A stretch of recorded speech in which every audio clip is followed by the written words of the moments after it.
Morning good afternoon. তো আমি আবার চলে এসেছি একটা লং ভিডিও নিয়ে। অনেক দিন আমি জানি লং ভিডিও আপলোড করি না, কিন্তু এবার থেকে আমি লং ভিডিও আপলোড করব। আমি শর্ট ভিডিও শুধু আপলোড করতাম, কিন্তু অনেকেই আমাকে কমেন্ট করে বলছে যে লং ভিডিও পোস্ট করো, লং ভিডিও পোস্ট করো। তাই আমি লং ভিডিও এবার থেকে পোস্ট করবো, ঠিক আছে? তোমরা কিন্তু দেখবে। তো আমি আজকে চলে এসেছি আমার ডোরুকে একটু চেক আপ করাতে। তো দেখো এই যে বসে আছে। আর তোমাদের একটা জিনিস দেখাই, আমি এই যে পুকুরটা দেখতে পাচ্ছ, মানে ঝিলটা, এর ওই দিকে একটা কলেজ আছে। ওই কলেজে আমি পড়তাম, দেখো দেখা যাচ্ছে, দেখো কলেজটা। ওই কলেজে আমি পড়তাম ফার্স্ট ইয়ার থেকে থার্ড ইয়ার পড়েছি, মানে বিএ কমপ্লিট করেছি, গ্র্যাজুয়েশন।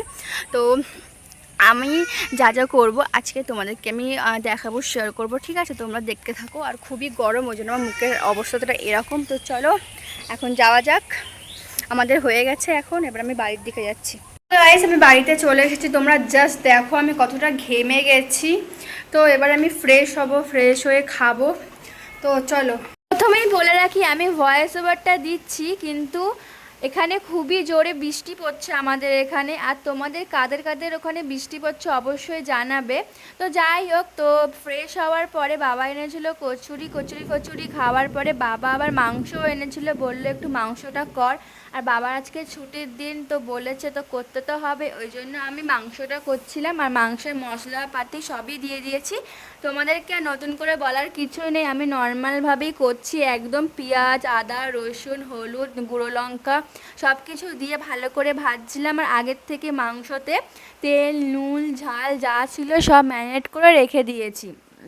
রাখার পরে এইদিকে ভাতও আমার হয়ে গেছে। আর এই কাকিমাটা, মানে দিদাটা, আমাদের বাড়িতে কাজ করে, রঙের কাজ করেছে। আমাদের বাড়ির পুরো রঙটা উনিই করেছে। তারপরে ভালো করে ম্যারিনেট করার পর আর একটু ভালো করে ঘেটে নিয়ে মাংসটা ঢেলে দিলাম। আর এখানে না বাবা মাংসর থেকে বেশি গিলে আর মানে তোমার পা এগুলো এনেছিল, কারণ আমাদের বাড়িতে এইগুলো খেতে মাংসর থেকে বেশি ভালোবাসি আমরা তিনজনই। আর এইদিকে আমার মা গেছিলো অন্নপূর্ণা ভাণ্ডারে ফর্ম ফিল আপ করতে। আর এইদিকে বাবার আধার কার্ডের লিঙ্ক ছিল না হাতে, ওই জন্য এইখানে মা এসে বলছে যে এতক্ষণ লাইন দিয়ে দাঁড়িয়েছিলাম, পুরো বেকার হয়ে গেল। তো যাই হোক, তারপরে বাবার আবার হয়ে গেছিলো আধার কার্ডের লিঙ্ক, তো কোনো ঝামেলা হয়নি। তো আমি বলছিলাম চুপ করো চুপ করো। আর যা গরম, এই গরমে এত বেশি জোরে কথা বললে মানে প্রবলেম, মানে কিরম একটা লাগে যেন। আর ওই যে আমাদের সাইকেল, এই সাইকেলটা পরিষ্কার করবো, তাই দেখাচ্ছিলাম। আকাশটা মানে খুবই সুন্দর হয়ে আছে, দেখো কত আশফল।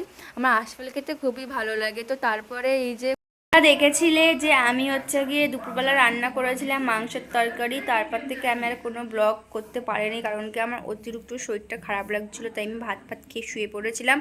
আর এখন বাজে 8টা। আমি একটু আগেই উঠে খুঁড়ি গেছি, মানে আমাদের এইদিকে একটু গেছিলাম, গিয়ে খাবার খেয়েছি। এখন ভাতও খাবো না, একটু পরে খাবো।